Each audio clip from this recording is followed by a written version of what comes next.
Okay, let us get into today's class.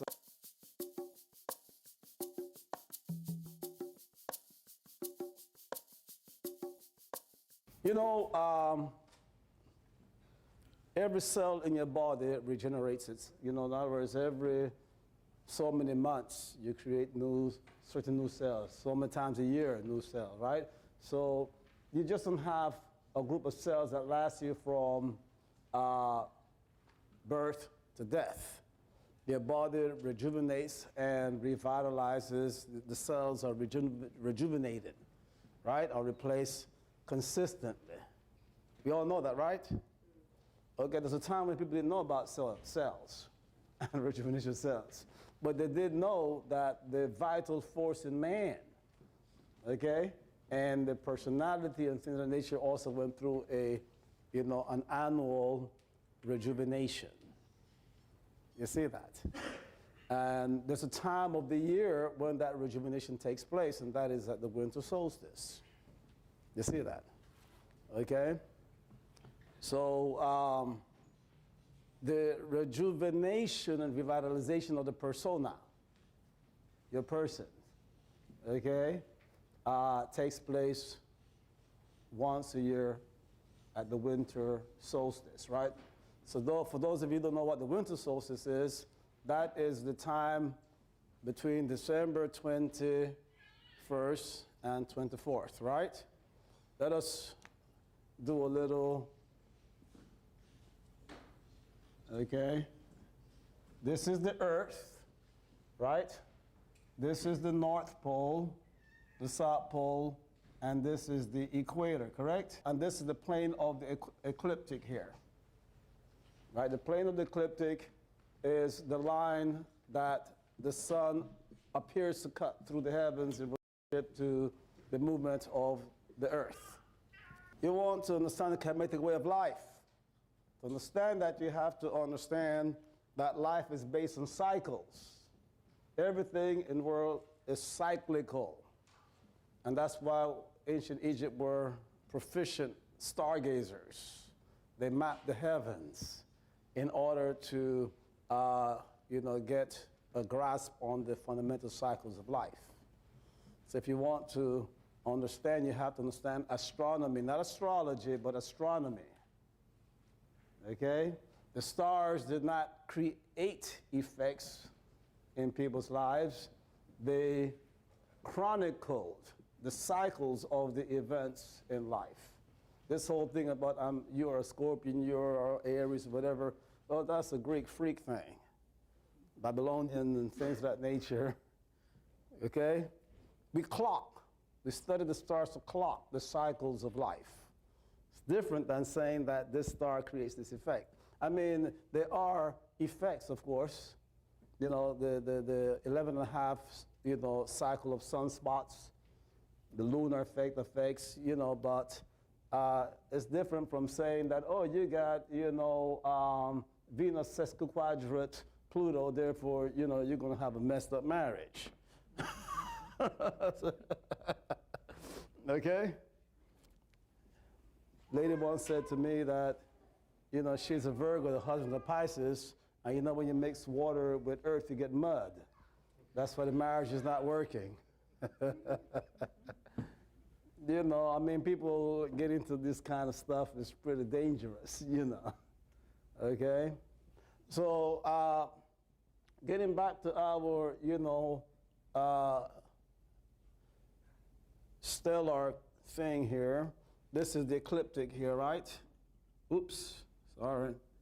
Ecliptic, which is the apparent, the sun doesn't move into the different signs of the zodiac. It's the earth that moves around the sun, right? Okay? So that if the earth is in Virgo, the sun appears to be in Pisces. You with me? It's the earth that's moving through the zodiacal belt. But then the earth, the earth's equator is not in line with the sun's ecliptic or the sun's equator. It deviates, right? So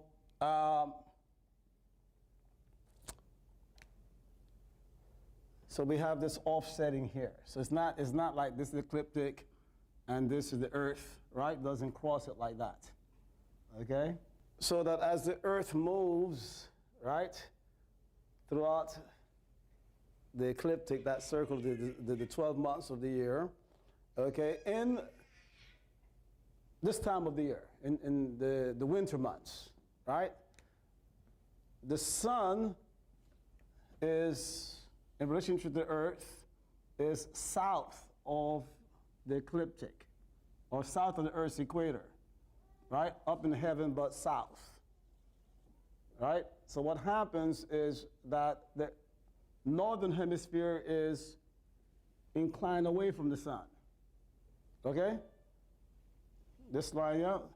But the southern hemisphere is inclined towards the sun. You right me? So that's why when it is winter in the north, it's summer in the south. Clear? So when it is, but actually, right now the sun is closest. Okay? The sun is closest to us in the north than it is to the people in the south. Even the summer there and north here and winter here. And the reason has to do with the angle at which the sun enters the atmosphere. Meaning that in the summer, in the north, it's like this is a 90-degree angle, it's something like a 60-degree angle. You with me? In the winter, the sun's ray is coming in like at a 30-degree angle, right? So it has to go through a much more atmospheric, right? And that dilutes the strength of the ray. You see that? So that's why we have winter, because the northern hemisphere, North Pole is inclined away from the sun. That's called a declination. See that?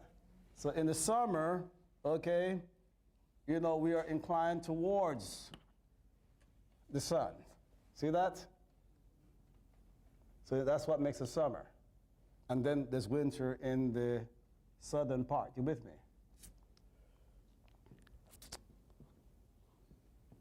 So we have the earth moving around the sun, the zodiac with the sun. We have the earth rotating on its axis, gives us the diurnal cycle of 24 hours, right? Okay? And then the earth doesn't move like doesn't rotate steadily. It rotates like a top. You ever played with the tops? When the top is about loses its force and starts to wobble. So the earth rotates with a wobble. You see that? So the North Pole, when it wobbles, the North Pole traces a little circle in heaven, right? Right? Okay? And to the constellation, so there are 9 stars there in the North Pole. 9.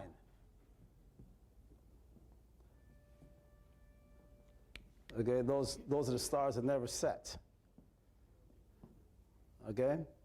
So at different times, this wobbling motion points to one star, then to the next star, then to the next star, right?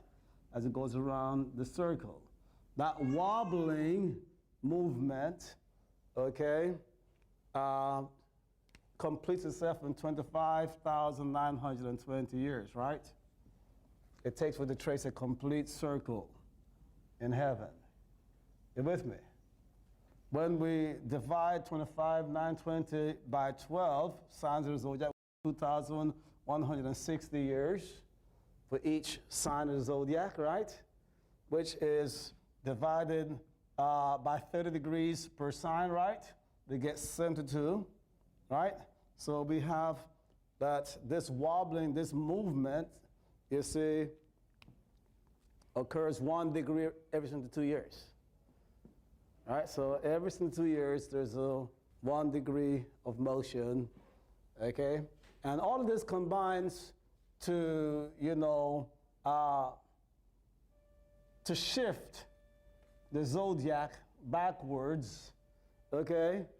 1 degree every single 2 years, or a full sign every 2,160 years.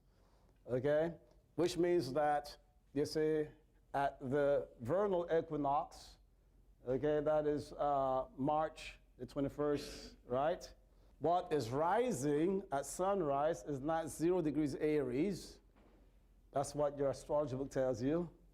But if you went to the planetarium, to the Hayden Planetarium, and asked the expert what degree of the zodiac is rising on March 21st, they'll tell you, oh, it's about some 3 degrees or so, about 3 degrees, so many minutes of Pisces, right?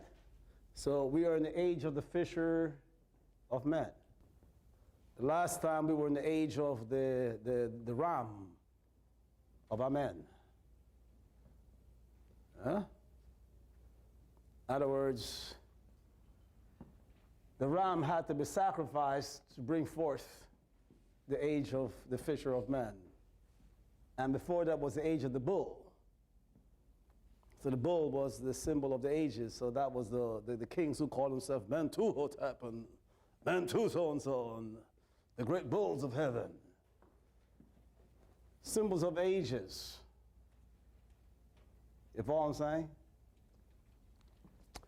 Meaning that, and if you check with the ancient Egyptian records, you know, they had already seen, you know, 3, you know, complete cycles of 2,520 years, had kept it in the oral tradition. They had seen, and they kept the records. They had seen history repeat itself, meaning that, okay, let's say that this is the circle of 2,520 years, right? And this spot is where we are today in that cycle of 2,520 years. Well, 2,520 years ago, the same thing was happening in principle then as it's happening now. And 50-something thousand years ago, the same thing happened in principle at that same today in time. Is that clear to you? That's why the Bible says there's nothing new under the sun. Everything repeats itself. The same way every December we have the solstice, we have the winters, and you understand that? And there's a book by a man named called Brad Steiger. If you can find that book, it will be very helpful to you. These are not popular books, okay? So you're going to have to go do your own research on the internet to get a copy. It's called The Roadmap of Time, where the author chronicled the long-term weather patterns. All right, they say that right now we are in between ice ages, right? Okay, moving into global warming. Well, the Earth goes from hot periods to cold periods, right? And there have been several glaciations and things of that nature, right? But it doesn't go just from hot to cold. There are actually 4 long-term, you know, climatic seasons. In other words, our 4 seasons, okay, are miniature manifestations of larger seasons. There are seasons that last tens of thousands of years, where it is predominantly cold, or predominantly spring-like, or predominantly summer-like, or predominantly, is that clear to you now? Okay? And what, you know, Brad Steiger did, he chronicled, you know, from, you know, scientific records, okay, the different long-term seasons, okay, and the historical events. And he correlated the type of human behavior to long-term weather patterns. See that? Okay? Another book you might want to get is a book called Cycles by Dewey. D-E-W-E-Y, Cycles. Not a easy book to find either. See, all the good books are taken out of circulation as soon as they come out, right? As soon as a good book comes out, certain people buy up a lot of copies and destroy them. Oh, yeah. Oh, yeah, you know, this is the world we live in. That's the old thing, you know, people always been trying to hide truth, you know. The book by Dewey, the author was subsidized by the Ford Foundation. The author was given millions of dollars to do the research for this book. And he hired a team of very, powerful experts, in computer and field and programming and research and all that, right? Imagine being given millions of dollars just to write a book. Had nothing to do with this, nothing to do with the expected income from the sales of the book. That's not what it was about. You with me? And in this book, Cycles, what Dewey projected, he studied and discovered that everything was subject to cycles.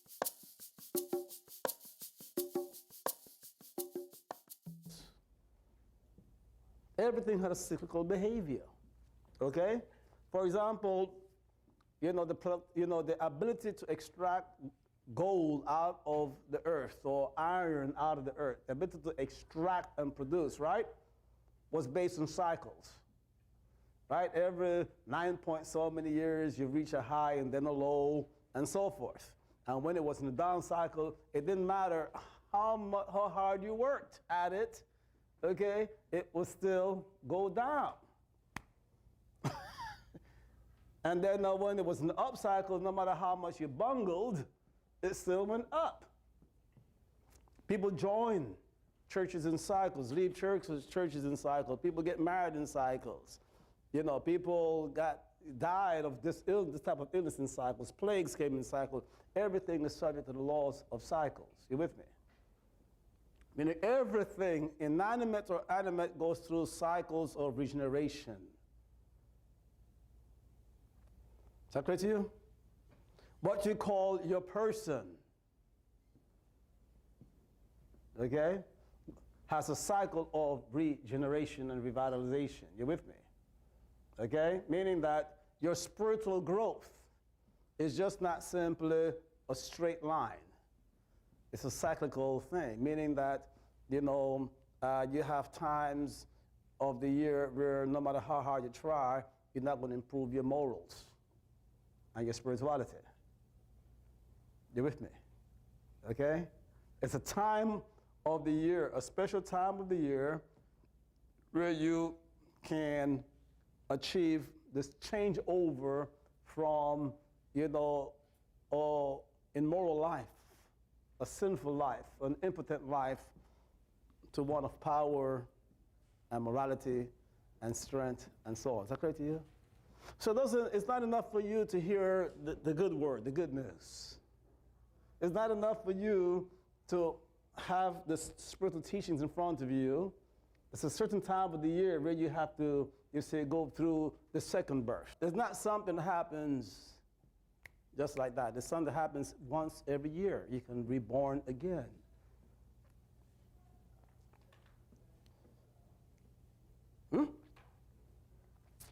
And this cycles was chronicled by studying the heavens and of course the different parts of you that go through rebirth. You can be reborn, your persona, but different talents are reborn at different times of the year.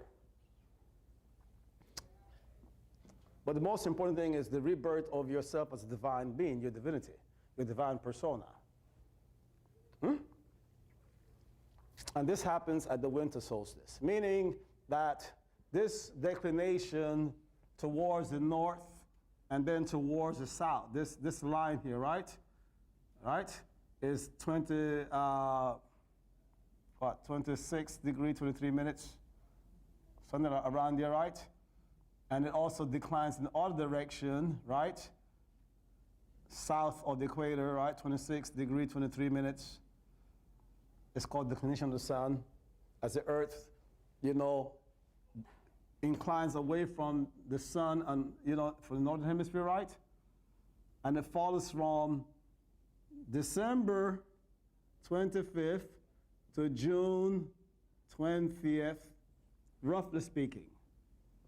The variations, right? Sometimes it's the 1st, sometimes it's the 20th, sometimes the 19th. You see that?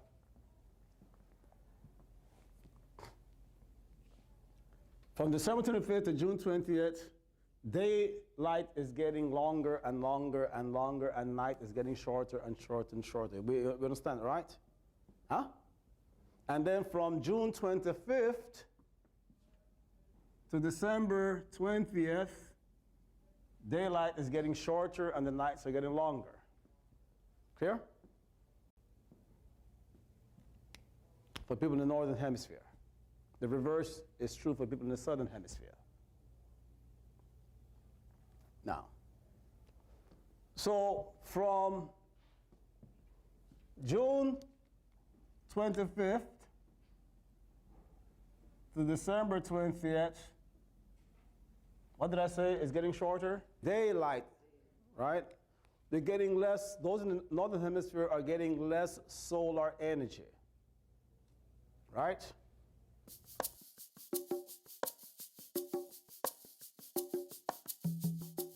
Now, what is solar energy?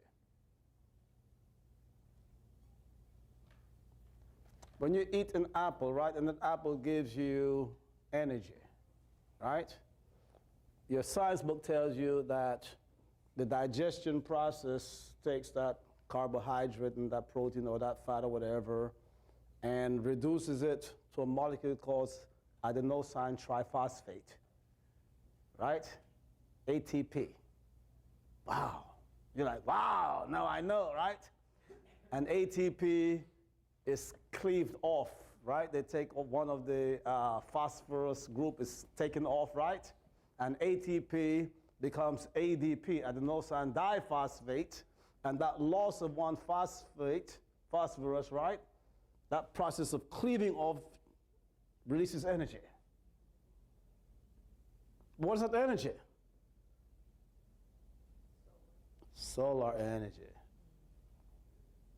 See, the energy that runs the body, that runs your physiological life, your mental life, your psychic life, your spiritual life, is the same energy coming from the sun. So an apple is nothing else but solar energy packaged in a very beautiful container. And sometimes the containers run away from you, you gotta hunt them.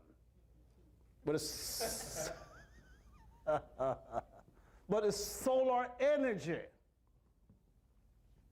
What did your science books tell you? After the Big Bang, and the cooling down process, right? And don't forget that you know, first of all, right, the heat produced by the sun, right, is not the same heat that we get from burning a fuel, an organic fuel, right? Here on Earth, we burn organic fuels to produce heat. That's not what's going on in the sun. That is what was going on in the sun. The sun would have burned out in an instant. You know, millions of degrees Fahrenheit would have consumed any amount of methane gas or something like that in no time, right? What is going on in the sun is nuclear fission. Same as going on in an atomic hydrogen bomb. Is that clear to you? What is going on in the sun is equivalent of, you know, millions of atomic bombs every second. Okay?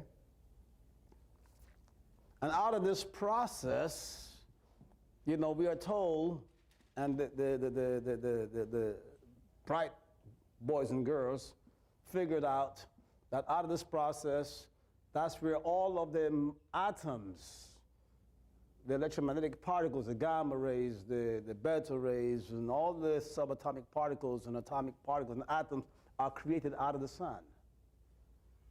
So the energy and matter that makes up everything in this world and keeps everything alive and sustained is solar energy. Is that clear to you? And we just don't get solar energy through the food we eat We also take in solar energy through our eyes and through our skin and things of that nature. It's clear to you? And especially for our spiritual life and mental life, the solar energy that comes through the eyes, right, travels into a gland called the pineal gland. Okay? The pineal gland produces a hormone called melatonin, which is related to melanin. Okay? Melatonin is a light-sensitive chemical that performs in our body in a similar manner to what chlorophyll does for green plants. Chlorophyll takes the sunlight and creates food, carbohydrates, which is then mixed with nitrogen to create protein, and mixed with phosphorus to create fats, right? So carbohydrates, protein and fats, the substance of our bodies, is nothing else but repackaged sunlight captured through chlorophyll. Is that clear to you?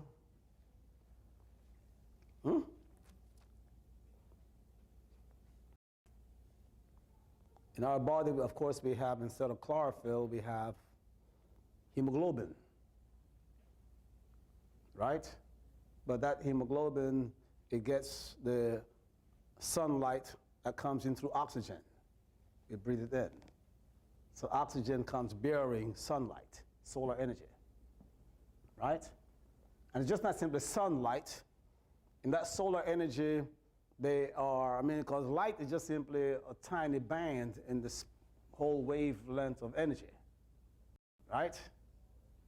So in that, the energy released by ATP or oxygen or whatever is the whole spectrum of energy that comes from the sun. So scientists have a longer way to go. You see that? But we also take in the solar energy through our eyes. And it's captured by melatonin in the pineal gland, right? You see that? And that melatonin, okay, which, by the way, right, don't run to the drugstore and buy some extra melatonin thinking you can get more spiritual now. It has to be the endogenous melatonin created by your body. It doesn't work the same. Okay? So that melatonin captures light that comes through the eyes. You with me? And transforms that light into all types of luminous forms that nurtures the psychic and spiritual functions. Okay? Scientists can talk to you about the physiological effects of melatonin, but it also has a lot of spiritual and psychical functions. You follow what I'm saying? One of which is enlightenment, the illumination. When we talk about acquiring wisdom and we say enlightenment, illumination, we're not talking about a metaphor. Let's take it literally. Is that clear to you? So that when we're getting lots of light, there's a different effect going on in our bodies than when we're not getting a lot of light. You with me? Okay?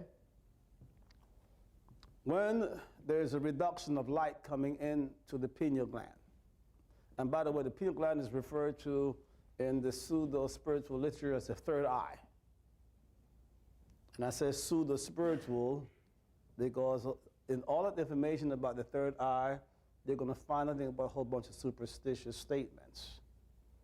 If you find the truth, then you'll find the truth about how to use this information, which is what I'm giving you here.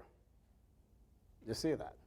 So in that whole third eye complex, that pineal gland complex, that spiritual complex, we have period of great light and period of great darkness.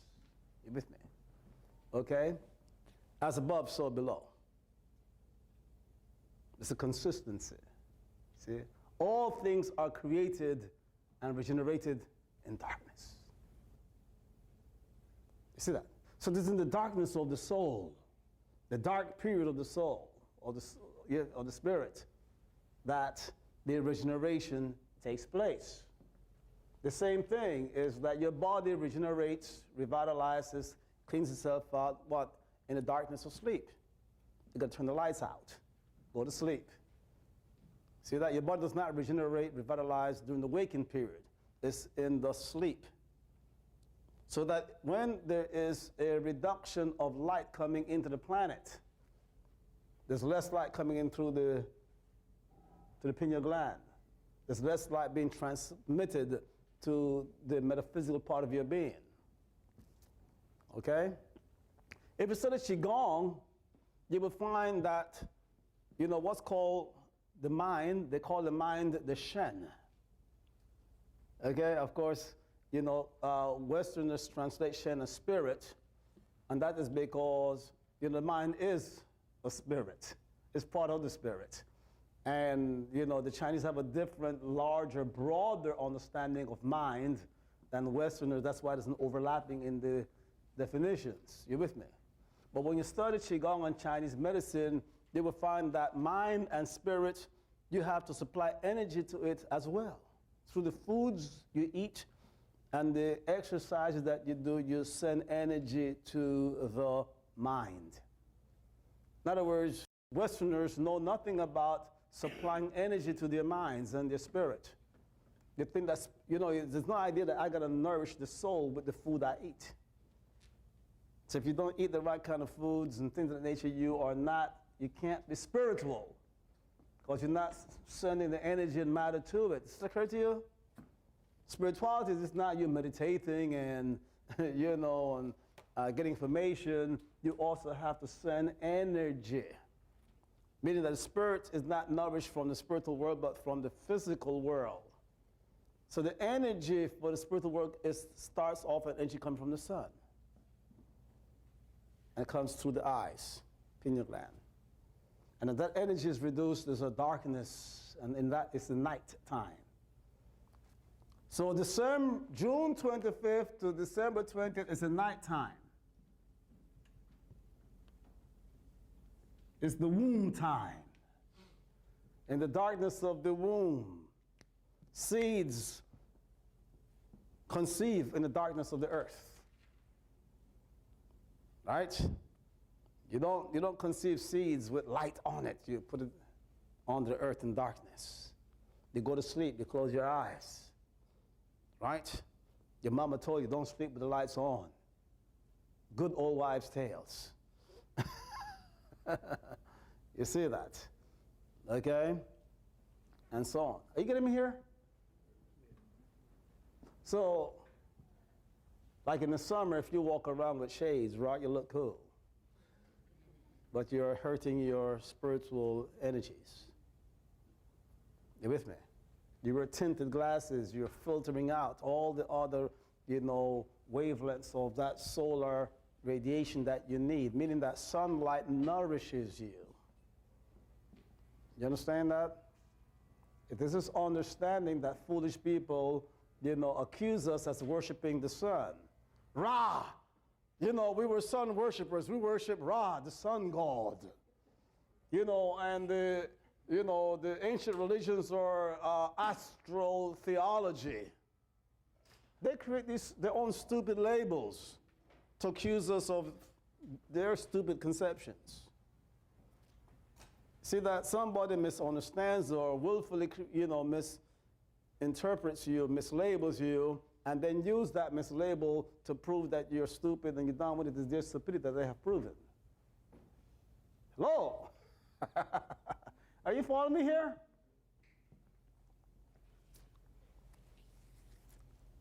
So it is important to track very carefully. Okay? Like you know when winter comes, right? But without some educated, guidance, you would know when the winter solstice came. You would not know when those 4 days between December 20th and December 24th midnight, you would know when they came. You would not know when those 4 days between June 20th and June 25th came, right? All you know is it's summer. Okay? Those are the days that the movement towards more light stops for 4 days. But the movement towards more darkness stops for 4 days, and then now we have the movement to more light beginning, right? So the light of the world is reborn on December the 25th.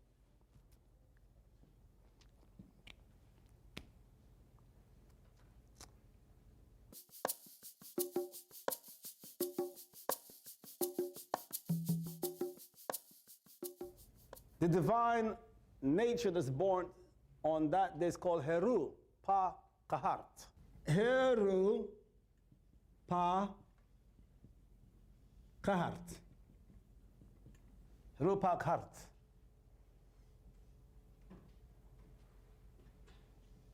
Put the R over here and an S in here, and you have Heru the Christ. Or some churches in America say Karast.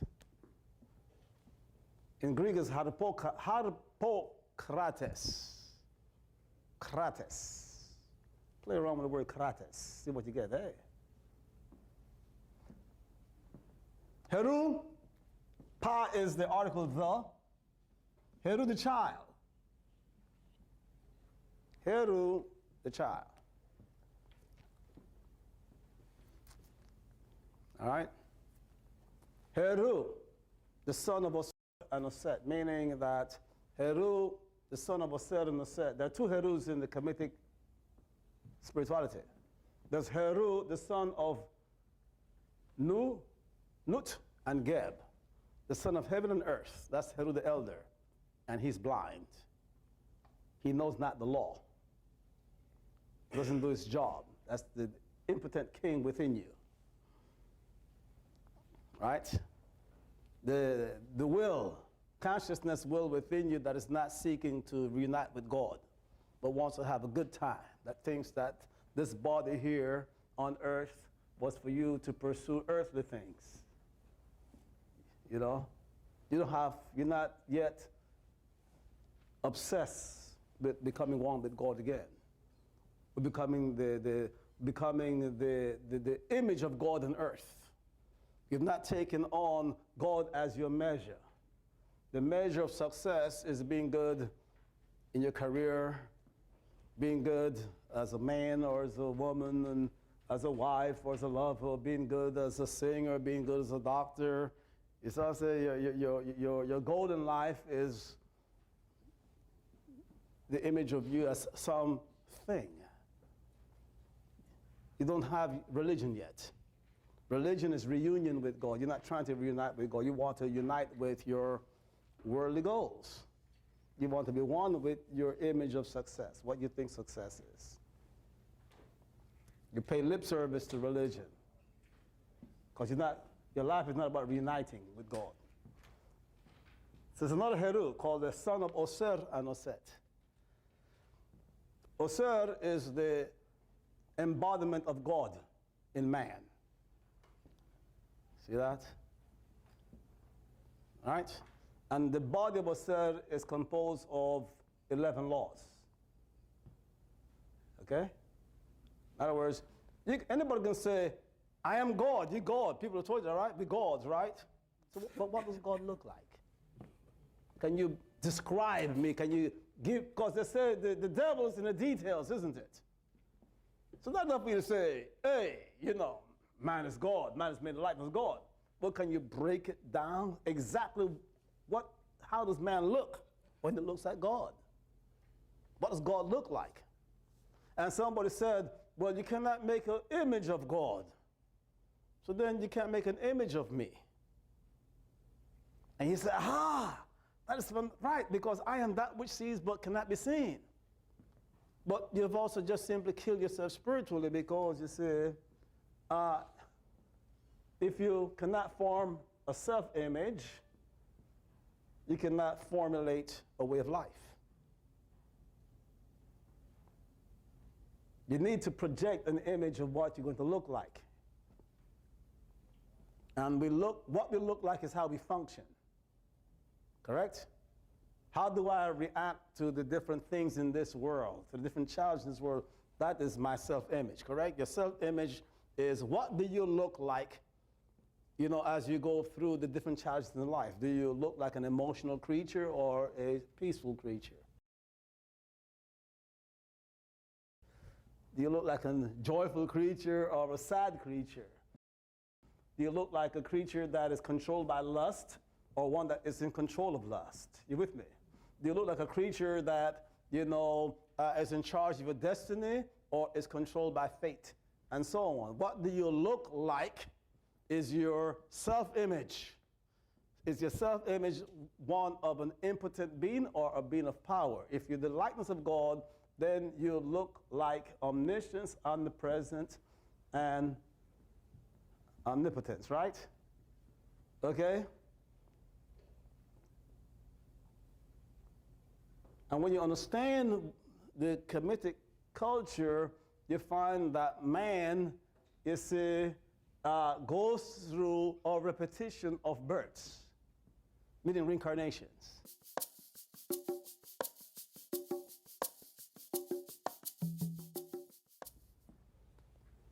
We have a joke here in the African community where it says that, Americans practice sequential polygamy.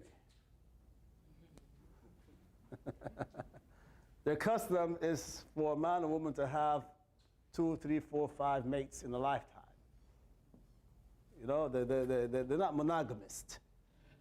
The whole thing is you get married, and after a while you get somebody else. You even get married, you shack up and get somebody else. Africans, you marry 2, 3 persons, and that's it, the rest of your life.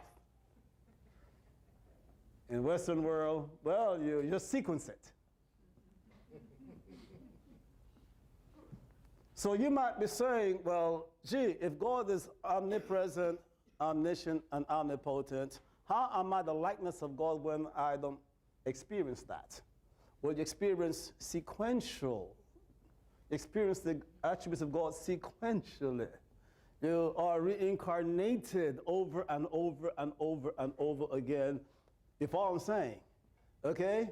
You are immortal, but your immortality is not of the flesh, but a sequencing of the flesh. Meaning you come into flesh repeated times, infinitely and more. You follow what I'm saying? And if and when this galaxy ceases to be, well, you will reincarnate in another galaxy and so forth. Is that correct to you? And so on. The goal, though, is for you to remember your past lives. Immortality is just not simply coming to earth over and over and over again. It's for you to remember that you were here before and to bring back skills from past lives. What happens is that, when you go to sleep at night, you wake up the next day, you remember what you were doing the days before, right? And you remember the skills of the days before. You see that? And when you die, if you have lived the proper life, if you live life properly, you would retain the memory of that incarnation, that period of birth. So that when you come back to earth, you will remember the past life, the skills and the past life. Is that clear to you? But if you do not live a past life, your memory is erased. So it's like you didn't live that life, it was wasted. Is that clear to you? So we'll break that down in another class later on. It's okay? So I just want you to understand that the you know, this cyclical thing is very important, okay? And every winter solstice, those 4 days where Joshua makes the sun stand still. Well, he may stand still at midday over here in the summer solstice, but we're speaking about the winter solstice. That's when Heru the child, okay? And by the way, at the summer solstice, if you look in the zodiac of Dendera, you know, under the auspices of one of the Ptolemies. The Ptolemies were Greeks who called themselves kings of Egypt after Alexander took over Egypt. You know, he died quite young, and the Ptolemies took over. You know, they were captains, so they made themselves kings. You know, so the Greeks built. They commissioned the Egyptian priests of Anu to build a temple to Het Heru. And it's called the Dendera temple. You with me? Okay, and then at Edfu, the Esna temple. And in the roof of the Dendera temple is a zodiac, which is now at the Louvre in Paris. Yeah? They took it off the ceiling of the temple and took it to France. So that's where the ceiling of the Dendera temple is right now. Okay? So when you look at it, you find that in the constellation of Virgo, the signs of Virgo, there is, in that constellation, Osset, with Heru in her lap. And she's nursing him, and Heru, the little baby, of course, has the red crown and the white crown as king of Upper and Lower Egypt, little baby. Right? And that, to show that at the winter solstice at night, Virgo is rising. Is that clear to you? That's what's rising, to let you know that at the winter solstice, you with me? That is when that event is taking place. You see that? In Karnak, it's in Egypt, in the temple of Amen Ra. Okay, there's a temple, the temples were oriented for different, you know, astronomical events, right? So the temple of Amen Ra, the front opens to the summer solstice. Meaning that if you know, the temples had a long, you know, hallway, right? Right? The hallway of the temple, the center of the temple, right? Okay, was like the lens of a telescope. At the very end of the temple was a little jewel, so that when a star rose at a certain time, right, the sunlight, the light of that star will come through the shaft, the middle shaft, the center shaft of the temple, and illuminate that jewel. That is the way they pinpointed the time of that stellar event, right? And those priests, it was their job to let people know that this is the time for so-and-so to take place.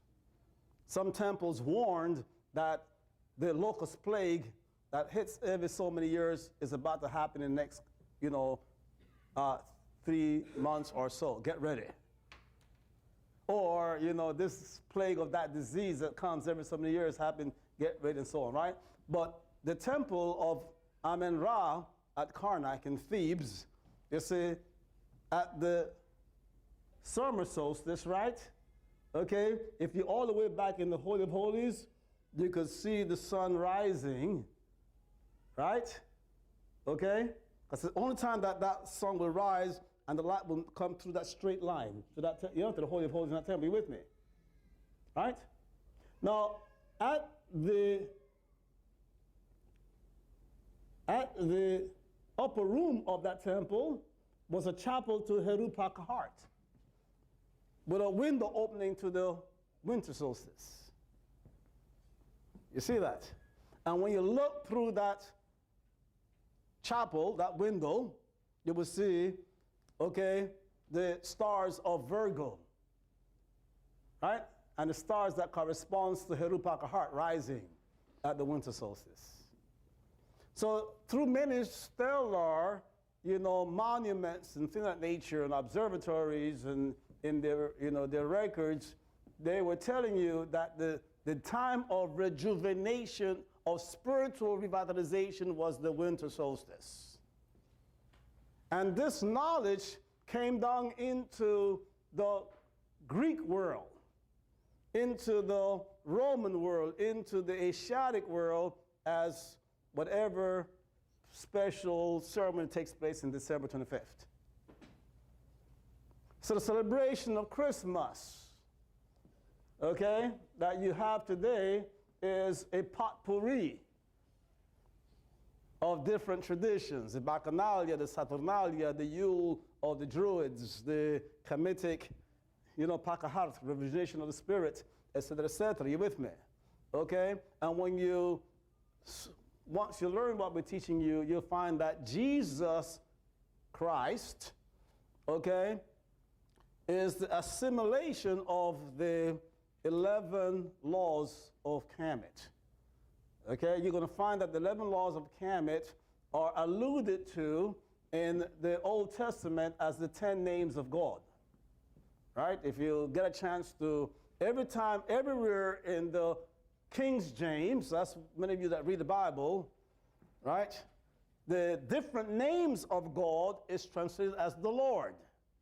Just not simply Jehovah, but different names of God is translated as the Lord, as opposed to the actual name. You see that? Elohim, El Elyon, okay? Shaddai, El-Shi, Jehovah Shabbat, okay? And so on. There are 10 names of God, and when you read through the Bible, you find that, the patriarchs, the judges, and the holy men of the Hebrew nation were helped by different names of God. And the Bible tells you that when you're in trouble, call on the name of God. It's clear to you. Okay? But these different names of God are part of one integral, body of, one integral being. They're aspects of one being. Is that clear to you? And this one being is God, in whose likeness man is made, meaning that there are 10 divine principles, but, in your manifested being, and one in your unmanifested being, right? And there are laws that if you live by them, you will realize your divinity. You will turn your persona, your personality, into a divine being. You with me? And as you work on it throughout the year, the time of year where that becomes a reality is at the, can I hear it? Thank you very much. So when you begin to study your spiritual things, etc., okay, you will not be, God forbid, caught drunk at the winter solstice, partying. You shall not be caught, with domesticated beasts in your entrails. You would have fasted, purified yourself, and filled yourself with, you understand that? Have you seen the hieroglyph for Ra? Ra is a serpent. The hieroglyph for Ra is a serpent surrounding the sun. The Egyptian word for the sun is what? Aten. It's a verb by the name of An-Aten. Okay? Who called himself the only priest of the sun. Right? And since there was only one sun, right, in the galaxy, in our galaxy here, in our solar system, he got rid of all of the other temples, closed them down, shut them down, and said there's only one God, the sun, Aten. So his god was the disk, the sun as we see it, right? The Europeans translate the word Aten as the solar disk. Nobody talks that way, the solar disk. We say the sun. They concocted this thing called the solar disk. No, Aten is the sun. Ra, the symbol of it is a serpent with a sun inside. And when you go through the scriptures, it tells you Ra, you see, and then it says with its sun. Meaning that what we call the sun is nothing else but the concentration of all of those, forces. All the forces that are in solar radiation. What?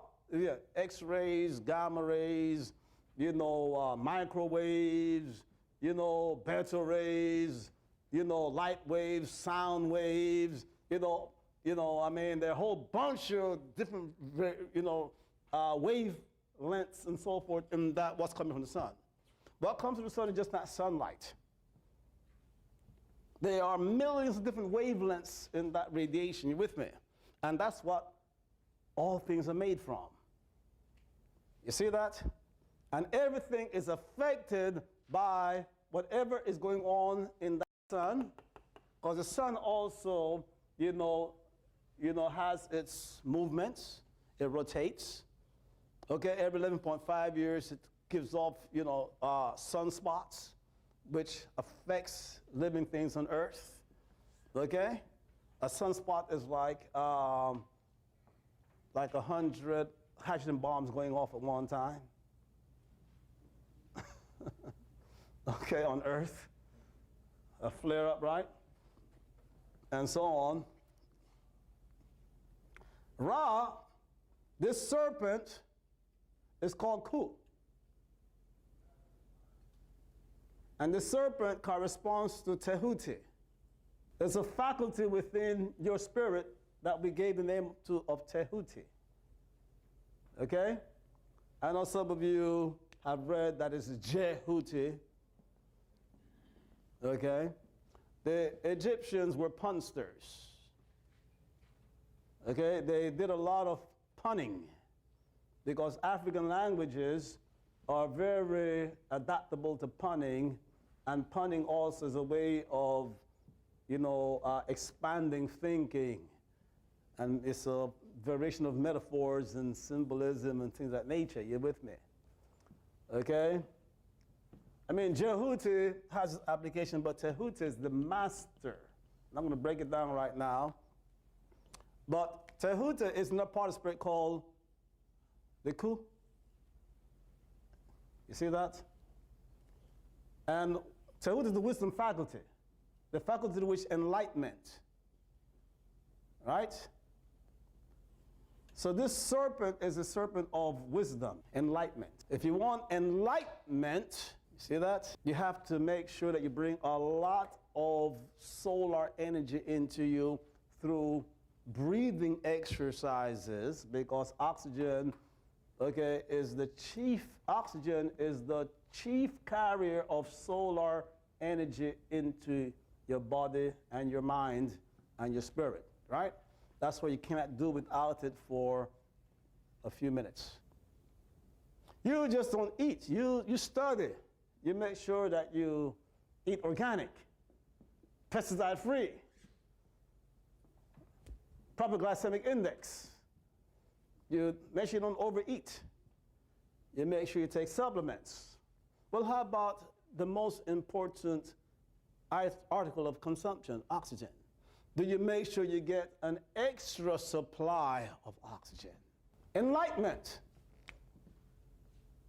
You're going to bring more light into your body, more solar energy.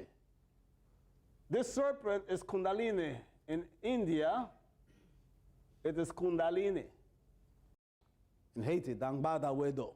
Well, that's in the phones.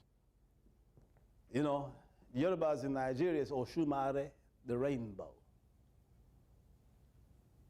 You with me? And they say, oh, they're serpent worshippers. Oh, God. Kundalini, yoga. it's the cultivation of the solar force. There's no other force. So you can just use it as a cultivation of force. So in life, you got to cultivate information, and you have to cultivate energy.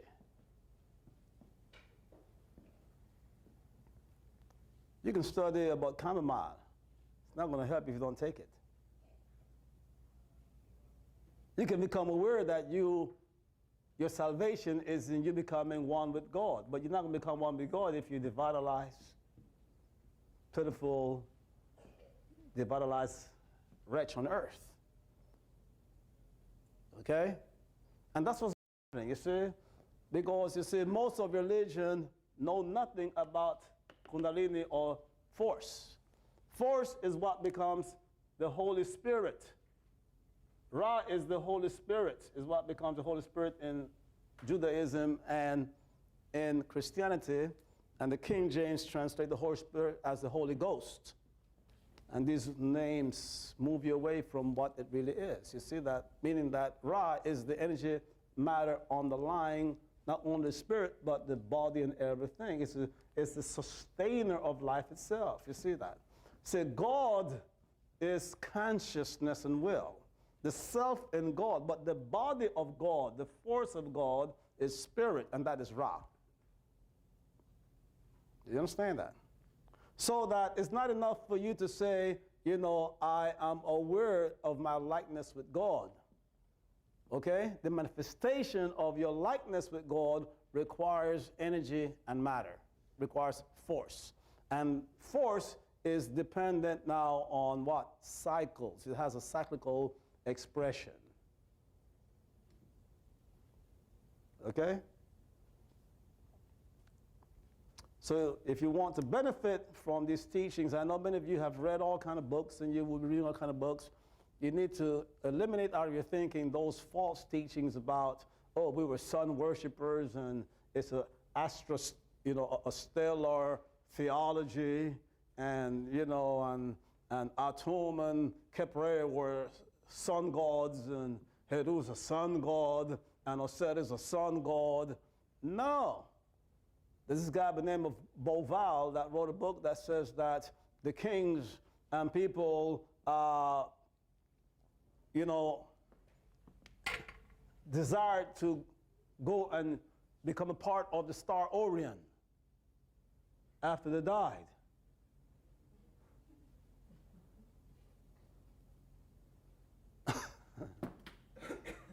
And all the kind of, stupid things, their science is all messed up. I'm not going to go into that because it's just too much background to really understand it. But their whole science is flawed. But the whole point is that, Orion, when Orion rises at certain times, because not all stars are visible. The stars are not always visible every day. Certain stars are only visible from certain points, certain vantage point on Earth at certain times of the year. Is that clear to you? Like when Sirius disappears, it disappears like for 70 days, for example. 7 days you can't see Sirius. Doesn't, and things of that nature, So the whole thing is that Orion just simply tells you when certain things are happening. Regarding what? The most important thing, the most important event in the life of a human being is the day of rejuvenation, spiritual rejuvenation. Okay? And the symbolism of man and woman is a big part of the ancient way of teaching. You don't forget that in ancient times, you didn't go to school. The majority of people didn't go to school to learn things, right? So people were taught through pantomimes. Okay, a lot of the spiritual education took place as dramatic presentations. Pantomimes, you went to the temples and they reenacted a play. You learn through a theatrical production, right? Through symbolic representations. You see that? So that consciousness will itself was a man, and the spirit was a woman. You see that? Why? Because a man donates a sperm, but the woman carries the child and produces the child. Consciousness will, declares an intention, but spirit manifested. You see that? The other side of it is that, man always has seed, but woman is only receptive to seed once a month. Right? Okay, meaning you cannot get a woman pregnant. A man has seed every day, but a woman cannot get pregnant any day, every day. She only can get pregnant once a month, at a certain time of the month. Is that clear to you? Clear? So that is a sign of this cyclical thing. Meaning that on any given day, you can say, okay, I'm the likeness of God. Okay, I'm going to be a God woman. I'm going to be a God man. You can say that. You can declare that intention. You can declare your will to change any and every day. But your spirit, which has to manifest it, can only receive the message for regeneration and rejuvenation and changing itself once a year. Clear? All right? Now that, right, can only manifest it. You with me? Now the day, the time of conception, though, is when? In February. And the time of birth is at the solstice. That's when the rejuvenation takes place. The idea can be conceived in February. Okay, so February to the solstice is 10 months. And when you study because it has to go through all 10 spheres, 10 of the spheres of the tree of life. You're with me? From 0 through 9 and manifest at 10, right? So the thing that I want you to understand here is that cycles governs everything, and you have to acquaint yourself. Now start thinking cycles. Okay, get a book on biological clocks and biorhythms, right? Get a book on biological clocks. Start acquainting yourself with the knowledge of cycles from a very concrete perspective here, meaning that, on a daily basis, right? Just any time of the day is not the right time to study or to exercise or to do aerobics or to eat, So you can think, oh, I'm going to do this. I think I study at 1 o'clock. And your body is not ready to do it. Everybody is a time for everybody that's best. Now, within that time, people, of course, change their cycles, right? Some people's adrenal gland is messed up, their pineal gland is messed up, so it's totally off cycle. But when you're healthy, you conform to the general time. Tradition of China, okay? You have to be in harmony with what? The cycles of yin and yang. It's the same message. Is that clear to you?